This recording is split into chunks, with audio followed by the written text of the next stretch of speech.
Welcome back to The Time Machine by H.G. Wells. Chapter 2.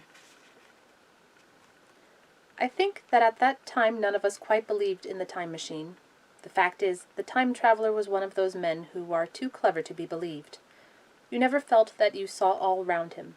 You always suspected some subtle reserve, some ingenuity in ambush, behind his lucid frankness. Had Philby shown the model and explained the matter in the time traveler's words, we should have shown him far less skepticism. For we should have perceived his motives. A pork butcher would understand Philby. But the time traveler had more than a touch of whim among his elements, and we distrusted him.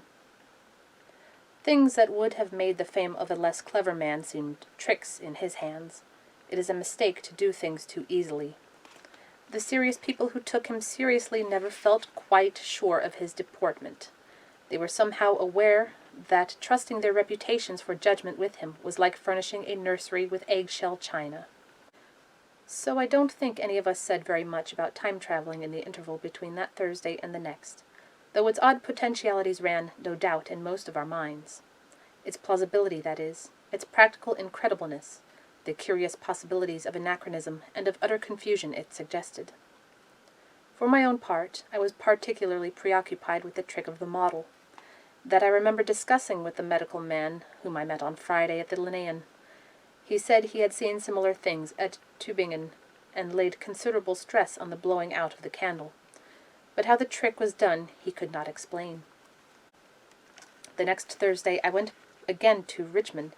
I suppose I was one of the time traveller's most constant guests, and arriving late, found 4 or 5 men already assembled in the drawing-room.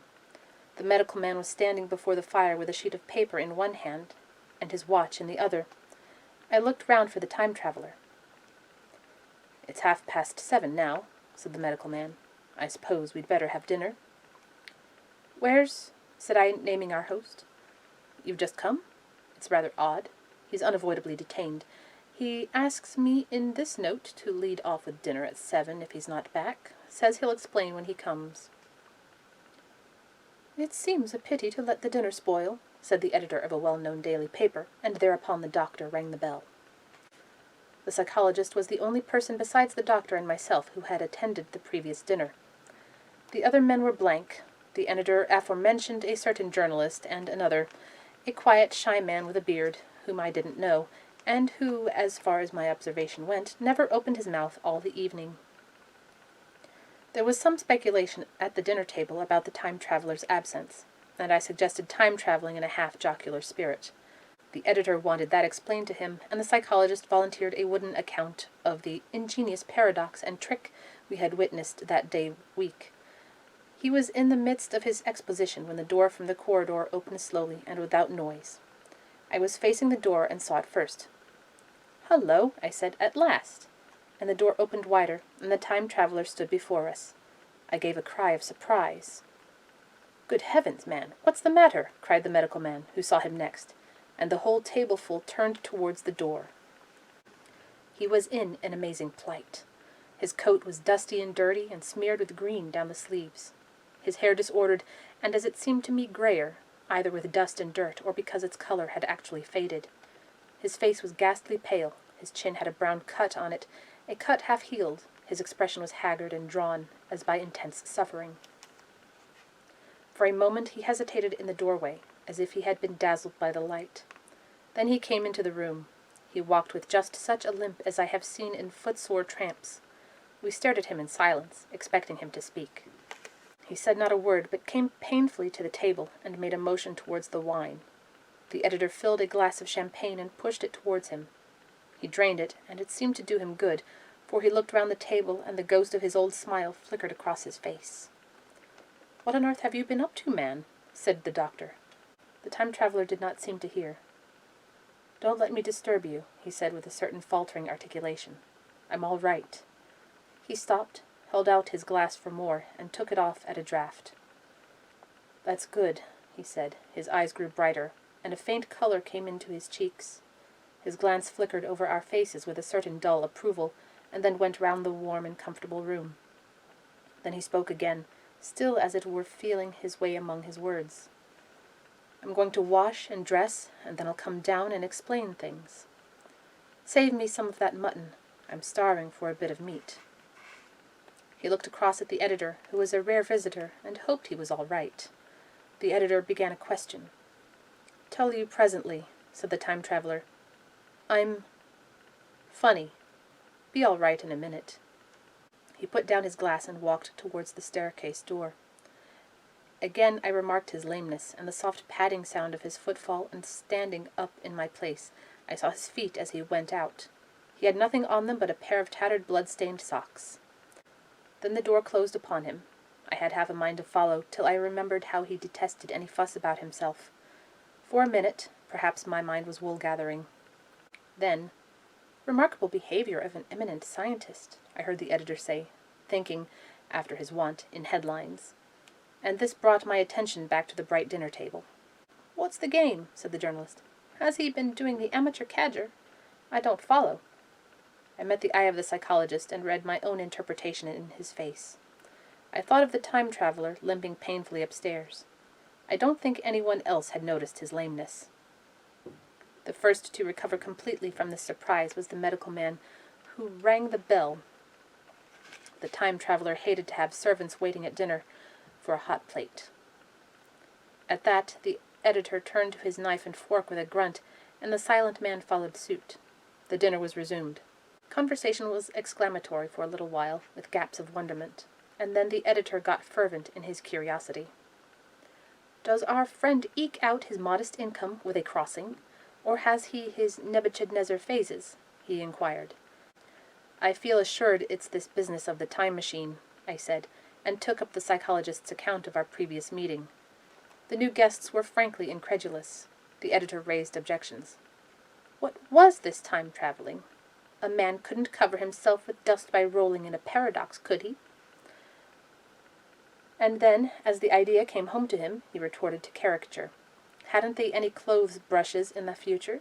The journalist, too, would not believe at any price, and joined the editor in the easy work of heaping ridicule on the whole thing. They were both the new kind of journalist, very joyous, irreverent young men. "Our special correspondent in the Day After Tomorrow reports," the journalist was saying, or rather shouting, when the time-traveler came back. He was dressed in ordinary evening clothes, and nothing save his haggard look remained of the change that had startled me. "I say," said the editor hilariously, "these chaps here say you have been travelling into the middle of next week. Tell us about it, will you?" The time-traveler came to the place reserved for him without a word. He smiled quietly in his old way. "Where's my mutton?" he said. "What a treat it is to stick a fork into meat again." "Story!" cried the editor. "Story be damned," said the time-traveler. "I want something to eat. I won't say a word until I get some peptone into my arteries." "Thanks. And the salt." "One word," said I. "Have you been time-traveling?" "Yes," said the time-traveler, with his mouth full, nodding his head. "I'd give a shilling a line for a verbatim note," said the editor. The time-traveler pushed his glass towards the silent man and rang it with his fingernail. At which the silent man, who had been staring at his face, started convulsively and poured him wine. The rest of the dinner was uncomfortable. For my own part, sudden questions kept on rising to my lips, and I dare say it was the same with the others. The journalist tried to relieve the tension by telling anecdotes of Hetty Potter. The time-traveler devoted his attention to his dinner and displayed the appetite of a tramp. The medical man smoked a cigarette and watched the time-traveler through his eyelashes. The silent man seemed even more clumsy than usual, and drank champagne with regularity and determination out of sheer nervousness. At last the time-traveler pushed his plate away and looked round at us. "I suppose I must apologize," he said. "I was simply starving. I've had a most amazing time." He reached out his hand for a cigar and cut the end. "But come into the smoking-room. It's too long a story to tell over greasy plates." And ringing the bell in passing, he led the way into the adjoining room. "You have told Blank and Dash and Chose about the machine?" he said to me, leaning back in his easy-chair and naming the 3 new guests. "But the thing's a paradox," said the editor. "I can't argue tonight. I don't mind telling you the story, but I can't argue. I will," he went on, "tell you the story of what has happened to me, if you like, but you must refrain from interruptions. I want to tell it. Badly. But most of it will sound like lying. So be it. It's true, every word of it, all the same. I was in my laboratory at 4 o'clock, and since then I've lived 8 days. Such days as no human being ever lived before. I'm nearly worn out, but I shan't sleep till I've told this thing over to you. Then I shall go to bed. But no interruptions. Is it agreed? Agreed, said the editor, and the rest of us echoed agreed. And with that the time-traveller began his story as I have set it forth. He sat back in his chair at first, and spoke like a weary man.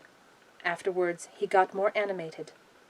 In writing it down, I feel with only too much keenness the inadequacy of pen and ink, and above all my own inadequacy, to express its quality.